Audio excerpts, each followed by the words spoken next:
My name is Zarko Sumic, and I'm an analyst with Gartner Energy and Utility Industry Advisory Service.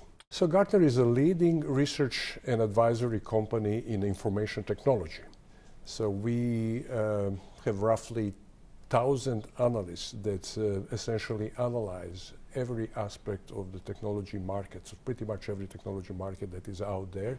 And we are providing advisory services to consumers of the technology, buyers of the technology, as well as a provider, technology service provider, vendors in utility space, as well as investor community. Do you think the grid operators in Europe are ready for an Uber moment? Well, Uber is part of what we are calling, maybe it's not politically correct word, digital barbarians.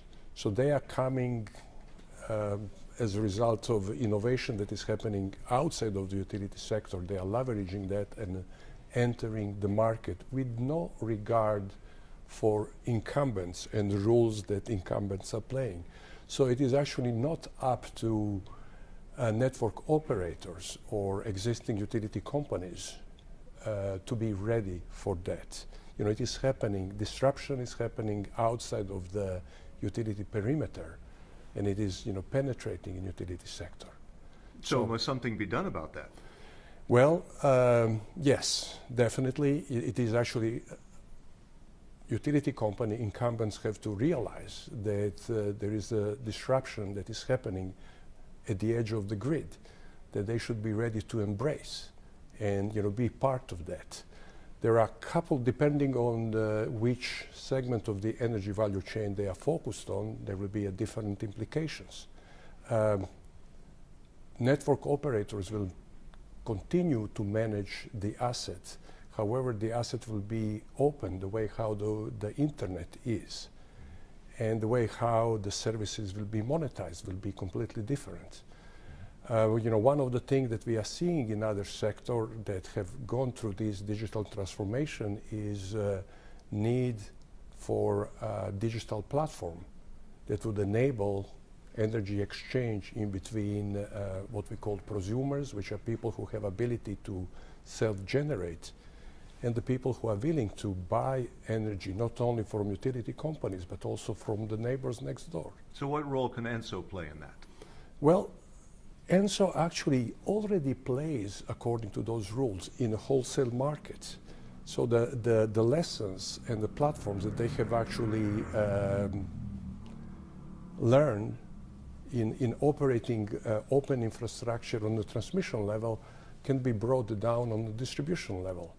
So the same economic principles of congestion management, calculating locational marginal prices, calculating the cost of energy delivery, will actually have to be applied for any microtransaction in between individual consumers and prosumers. So the lessons and economics that plays in the wholesale market will actually have to be enabled and instituted in the retail market. You've already talked about disruptions, that there are disruptions.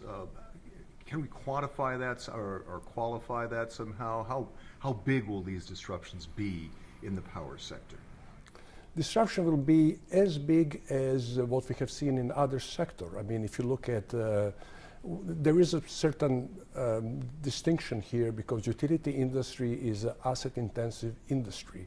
So there will always be need to maintaining the generation and delivery infrastructure. However, how the value will be created will be very different.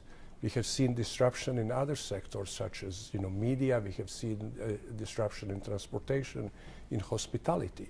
So we actually are making bold prediction that by 2020, the largest energy company in the world won't own any generation or delivery infrastructure.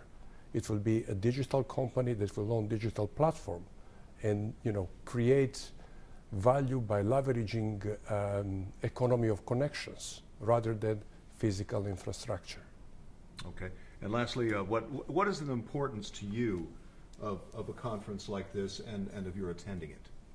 Well, there's a couple of things. It is always a two-way. For me, it is a two-way street.